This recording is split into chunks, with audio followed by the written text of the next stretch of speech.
Hi, my name is Zachary Rivera, and today I'm going to be showing you how to change the front brakes on a 2008 350Z Nismo Edition. And this is what you're going to need to get started. You're going to need a chock block. You can improvise like I have, just a normal brick or something to put behind the tires for when you jack it up. You're going to need a jack. 1.5 tons should do the trick.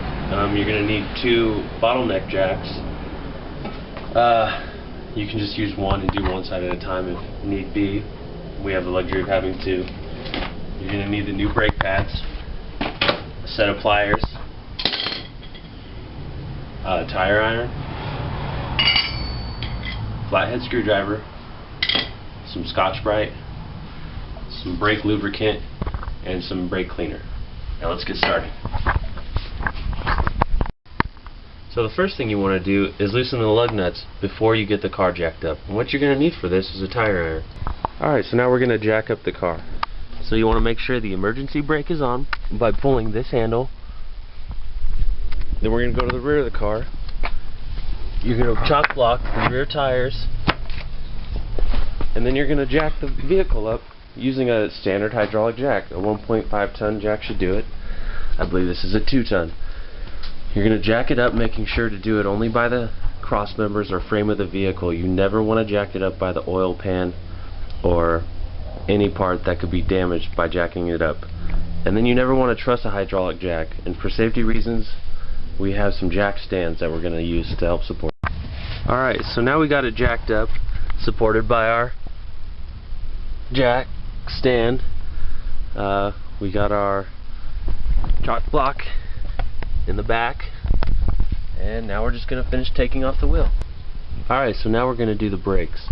But first, you want to come over here to the brake fluid reservoir, which should be under this cover.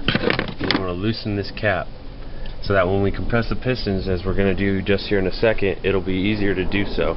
On the brake, there's this little retaining clip that needs to pop out. So we're going to pull that one out, and then there's another one right here. So get those out, and then we're going to pop out the brake pins. And these are what actually holds your brake pads in place. You're going to need this because this is what keeps your brakes quiet and stuff, and nobody likes noisy brakes. We're going to compress the pistons inside. I don't know if you can see in there, but there's these pistons on the back side of the brake pad that push this into the actual rotor.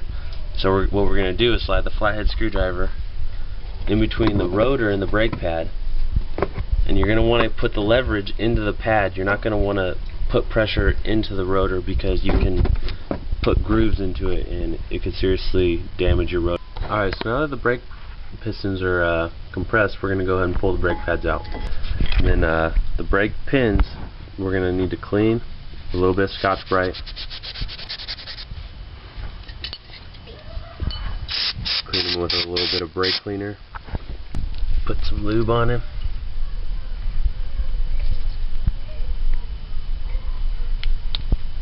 Alright, so now that they're lubed up, we're going to get some compressed air and actually clean out the caliper. It's going to be a little bit noisy. Now if you don't have a compressor, you can just use a can of compressed air. Alright, now we're going to use the brake cleaner to clean out the caliper.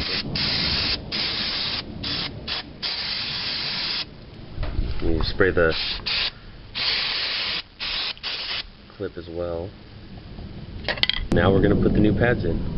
You want to make sure the pad with the early warning indicator goes to the outside position on the caliper, farthest away from the inside of the vehicle. Alright, the next step is going to be to put in the actual pins for the caliper, and you're going to want to start with this one, the lowest one, and that's because this clip needs to go in like so. So it just slides up underneath there like that, and then you can push this down and put the other pin in. Once it gets far enough, you can move your finger and just slide it all the way through. And you're going to want to spin the pins until that little slot lines up, because otherwise your retaining clips won't go in.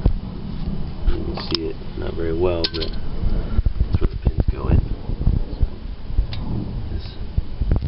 And you're done. Now we're ready to put the wheel back on. The next step you can do with a partner or by yourself, but basically you just want to pump the brakes a couple times until the pistons come back out and apply pressure to the rotor how they're supposed to.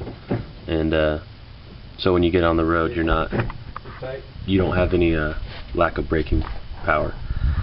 So now we're done with that. Now we can get started putting the wheel back on. Alright, now we got the wheel on here, so we're gonna start tightening up all these lug nuts just the way you took them off. And we're gonna get them snug while the car's jacked up, and then when we lower the car, we'll go ahead and torque them down.